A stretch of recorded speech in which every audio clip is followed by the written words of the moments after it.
नमस्कार दोस्तों, स्वागत है आप सभी का हमारे YouTube चैनल पे। तो चलिए शुरुआत करते हैं आज के डिक्टेशन का।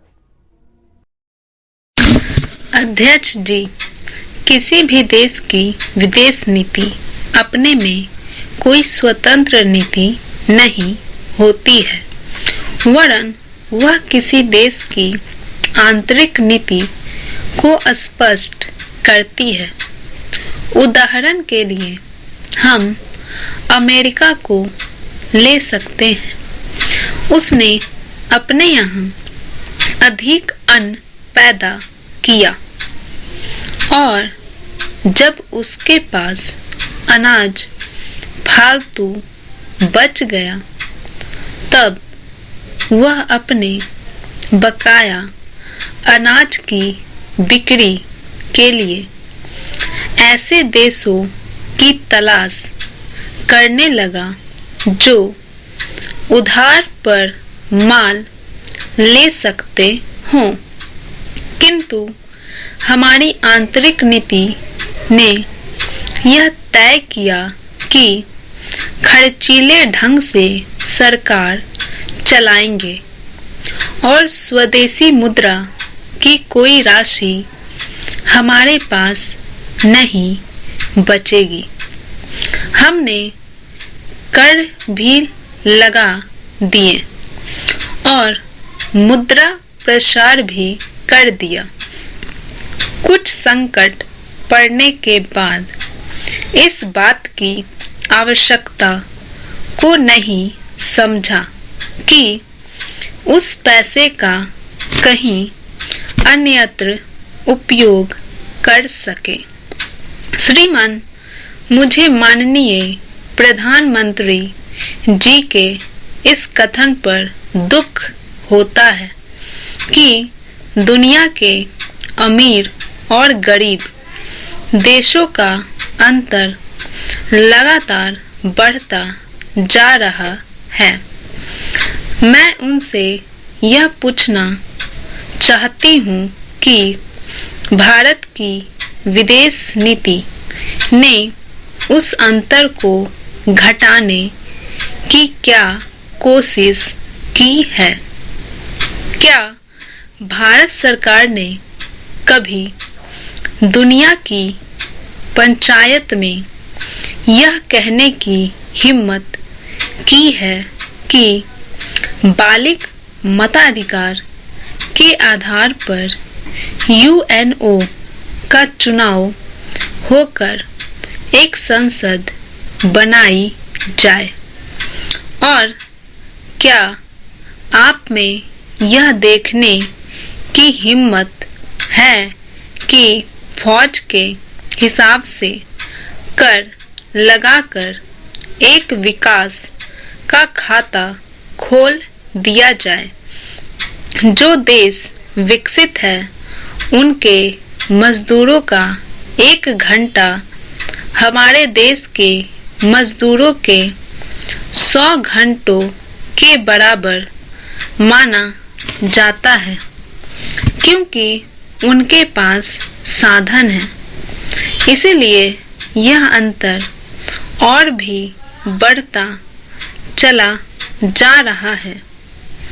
किसी देश के अंदर आंतरिक नीति में अमीरी और गरीबी का अंतर बढ़ता चला जा रहा हो और यह दुनिया के देशों में विद्यमान अमीरी और गरीबी के इस अभिशाप को समाप्त करेगा।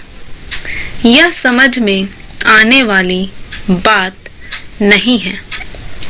अब मैं आपका ध्यान एक और बात की ओर दिलाना चाहती हूँ। पूर्वी जर्मनी को मान्यता देते हमें परेशानी होती है, इसलिए कि शायद पश्चिमी जर्मनी को बुरा लगे, लेकिन पश्चिमी जर्मनी ने तो अपनी रक्षा का भार दूसरों पर छोड़ दिया है। उसने अपनी पूरी शक्ति इस बात पर लगा दी है कि अधिक से अधिक उत्पादन किया जाए। आपने जो समय दिया उसके लिए मैं आभार प्रदर्शन करता हूँ और आपका धन्यवाद करता हूँ। अध्यक्ष जी, जिस समय पाकिस्तान ने भारत पर हमला किया था उस समय उन्होंने देश की रक्षा के लिए महत्वपूर्ण कार्य किया था।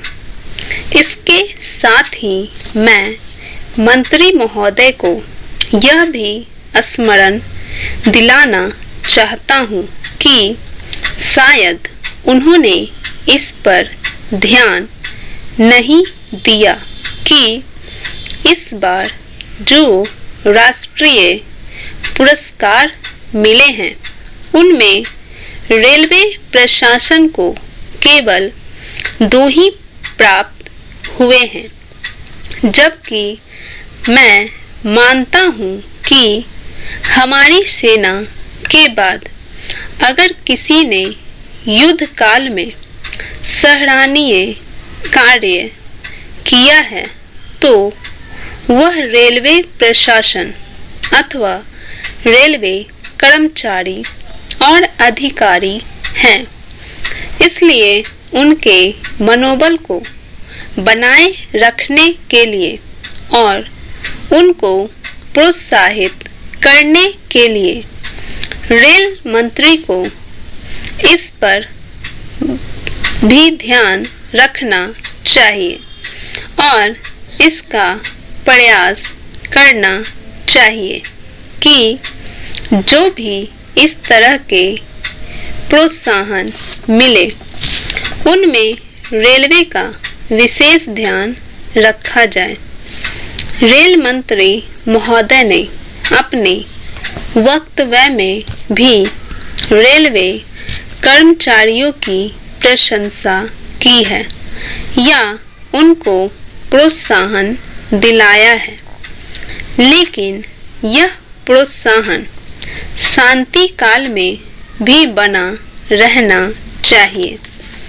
रेलवे ने युद्ध काल में जो काम किया वह तो देश की रक्षा का महान उद्देश्य था, लेकिन उसके बाद देश के निर्माण में या गरीबी मिटाने के लिए जो युद्ध होता है उसमें भी प्रत्येक रेलवे कर्मचारियों का मनोबल उसी तरीके से बना रहे, इसके लिए भी रेल मंत्री महोदय को कुछ कदम उठाने की आवश्यकता है।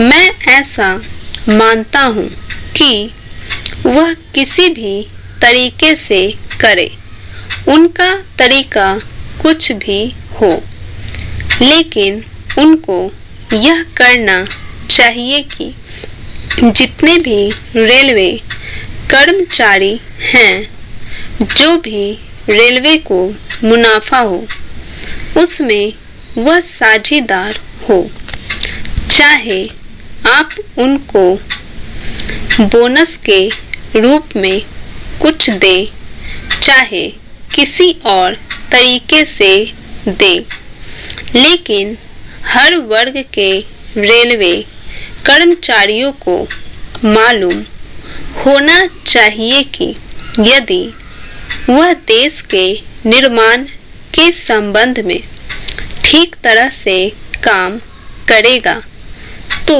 उसको पुरस्कार के रूप में या वेतन के अंश के रूप में अपने वेतन के अलावा पैसा मिलेगा।